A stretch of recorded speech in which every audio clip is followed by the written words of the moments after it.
Feeling the love for Oregon State, Washington State. Oh. I mean, I did have the thought this weekend, and this probably pissed Beaver fans off, but I just genuinely miss the Pac-12. I genuinely miss it. Same.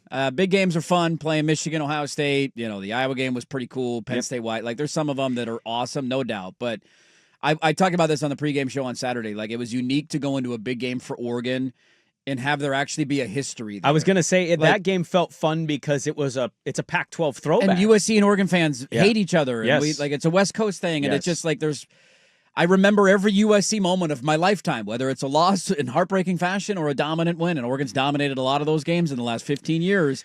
And it just, you went into the Indiana game as a big game, which it was. Game day was there, but it's like we haven't played him since 2004. It's Kurt Signetti in Indiana. There's not a history. So maybe in 25 years, Oregon gets there, but I miss the Pac-12. Well, you said something to Pate that was hilarious, and I'm glad he didn't just chuckle. He laughed because he knew it, but it sounds weird to say, Indiana's going to make the playoff twice, and Lincoln Riley and USC haven't made it once. Second year of a 12-team playoff.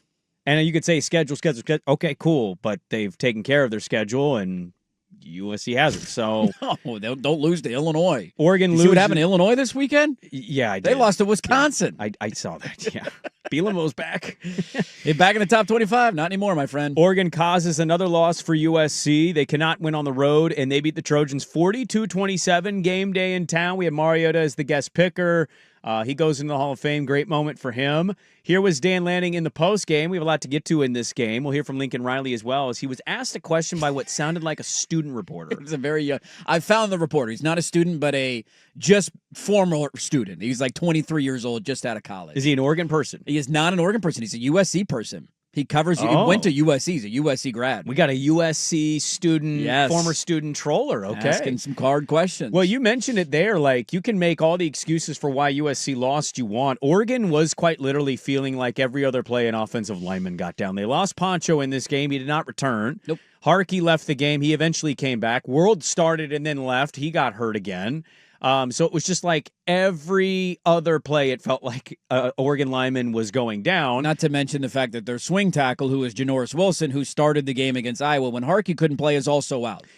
Thank you for highlighting that. And so here was Dan Lanning in the postgame on just going with the next man mantra. About all year. Yeah, you said it. I mean, all those moments showed up, and guys, I always talk about being ready for your opportunity, not waiting for your opportunity. There's some guys that were ready for their opportunity when their number was called, and there's some stuff that we can clean up, but we got a bunch of guys that want to go out there and battle for the man next to them, and they take a lot of pride in what they do, and to be able to take 6 minutes off the clock there on that last drive when they got a loaded box every down and the numbers for them are right, but we're still able to outpush and finish physically. That's what really matters, and you got a bunch of guys on this team that have unbelievable heart. Noah Whittington showed up the last 4 weeks in a big way for us. The way he's run the ball, the way he works. You got Bryce Betcher. You got a bunch of seniors that give it their all. Charlie Pickard, whose number hadn't been called all year, and he comes in on senior night. I know that's got to be a special moment for him, and there's some moments to clean up for sure, but what an awesome way for him to get to enjoy senior night. Amen to that. Pickard came in. Did you get nervous? Without a doubt. Do you remember how the year started last year? Well, that's why I'm when asking. you couldn't block anybody against Idaho and Boise State? Yeah, I was terrified. Not to mention the fact that Fox Crater had played 32 snaps all year, and he was your starting left tackle. Because going into the game, if I would have asked you, what is the biggest advantage, like position to position, that Oregon probably has? It's the uglies. It's the offensive line against USC's defense. That was the biggest advantage that they had going into the game. Yep. And then you find out the World rolled his ankle the first play of the Minnesota game, played through it, but he was questionable. I saw him I saw that announcement. I'm like, uh-oh. I'm down on the field before the game. I see him warming up. His ankles were so heavily taped, it looked like he was wearing two casts. Yeah. That's how much tape was on his ankles. And then I'm like, I was standing next to Dusty at the time, and I'm like, I'm looking at the availability report. So Janoris Wilson's out. He's their number 3 tackle.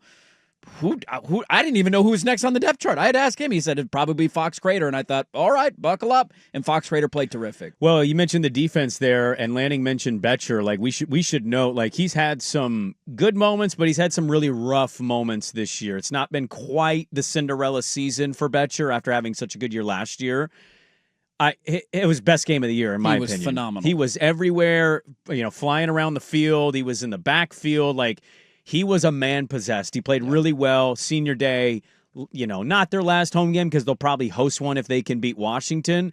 But it's a celebration of your last home game is what it is for the seniors. It was cool to give him the touchdown, too. That was a cool touching point. I love that touchdown because you had Tuioti back there. You had Barry Alexander was in there. And then you bet you're going in with the blockers. Here was Dan Lanning on the defense versus USC. I think it's huge when you can take away a team's strength. I think they've been able to run the ball really well this season, and for us to be able to stop it was big. But, obviously we want to go back and clean up some of the passing attack that they had. Their quarterback's special. They have some wideouts that made some big-time plays today, contested catches. It was a physical game from that standpoint. They were certainly going to attack the ball. Our guys were trying to battle and fight and keep them from getting the ball, and we can go improve that and get better in that area, and then just go evaluate it. But proud that we can, like I said, coming in here rushing for 180 yards and then rushing for 52, I think tells a big story. Well, and I think that's the thing, too, is like the Oregon defense clearly was not going to allow King Miller to go off. He had 15 carries for 30 yards. It's a 2-yard average, right? Everybody else, it just didn't exist outside of that.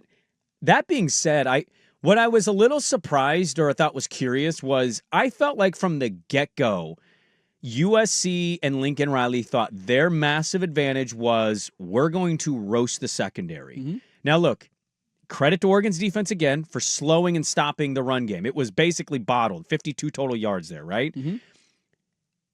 I just, even with that being said, it just felt like they thought they were going to be able to Texas Tech air raid and beat you guys that way. They had 230 passing yards in the first half. They were down by 14. No doubt. And Lane was massive in this game. Mm-hmm. Lemon had a couple touchdowns in this. And he threw a touchdown, too. What was the other kid's? Hines. Or Hines. Tanuk Hines. Yeah, he had a big game as well. Like, they got their stats, but it really felt like Oregon dissuaded USC out of wanting to run the football in general. Like, their entire game plan was, no, we're going to throw the football today. Yeah. And in a way, I think eventually that fell into Oregon's hands. I mentioned it before. I thought Mayava should have had 3 to 4 picks in that game. He had 2. There were a couple drops or just they didn't turn around and look for the football. And so, like you said it last segment, I agree with it.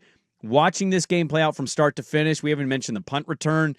It just felt exactly how USC was, or Notre Dame USC was. It was the same game. They scored first. Oh, look, USC got the first touchdown. And then, Oregon responds. Oregon goes up 2 touchdowns now. And they never really looked back from the 2-touchdown lead. It just kind of played itself out exactly the same way. Yeah, it really did. I think Oregon's defensive game plan coming in, like, there's a lot of things you could criticize with their young secondary, but it's a reminder that it's a young secondary. Like, Oregon, the numbers on them coming into the game were that they had the number 1 pass defense in the country. I don't even think any Oregon fan would tell you that they had the best pass defense in the country. Like, that hadn't really been tested. That was a byproduct right? of a lot of the teams that they play. Now, I don't think Oregon's terrible, and I don't think they're going to face. I shouldn't say that because I don't know who they're going to play the rest of the way. We'll see. You got to beat Washington first, but you're not going to face a lot of passing attacks that are better than what you saw this weekend. Those are 2 bona fide NFL wide receivers. The Hines kid is a true freshman who came on and had a big game. And Mayava, while struggling at times, I'll be fair to him. Like, he had no help from a run game. He was under siege a lot. He had to get rid of the ball quickly. And he had to kind of do it all on his own. He was their entire offense. And so I thought he played a pretty decent game. There could have been some more turnovers in there. But if you go back and watch the Indiana game, Oregon lost at home. A big part of it was their offense was just not good in that game. They scored 1 offensive touchdown. And that's the primary reason they lost. But when you look at their defensive game plan, it was a lot of we got young corners early in the season, soft coverage. And Indiana just picked them apart that way of 10-yard outs, 10-yard digs, hitches, and just kind of giving them everything to 8 to 12 yards underneath chunk. And I think since then, Oregon has gone about the thought process of we're not going to let teams do that. If you beat us over the top, one-on-one deep, more power to you, man. And to USC's credit, a lot in that first half, they did. Their offense, though, became essentially chunk play through the air or nothing. Throw it up and on the drives where they couldn't complete it, they went 3 and out or threw a pick and gave it right back to Oregon. On drives that they did or they got a DPI, they were able to move the ball down the field and score. But Oregon came in saying this is a balanced offense. We don't think they're going to be able to run the ball on us. On top of that, their offensive line was banged up already coming in. Their left tackle was hurt. Then their center got hurt. So they were shorthanded there. We're going to dominate the line of scrimmage. We're going to make them one-handed. And, hey, if they hit a deep shot on us over Finney or Offord or Iffy, whoever it might be, that's fine. But we feel like we can bait them into some turnovers. And those are, not a high percentage play when you're throwing the ball 30 to 40 yards down the field. And so they hit some chunks in the first half. They didn't hit as many of them in the second half. And I think Oregon was perfectly fine with that game plan. Now it becomes a thought of how do you clean up some of the mistakes you made in the secondary? Because Brandon Finney, who had been terrific, had a really rough day, but he's also a true freshman.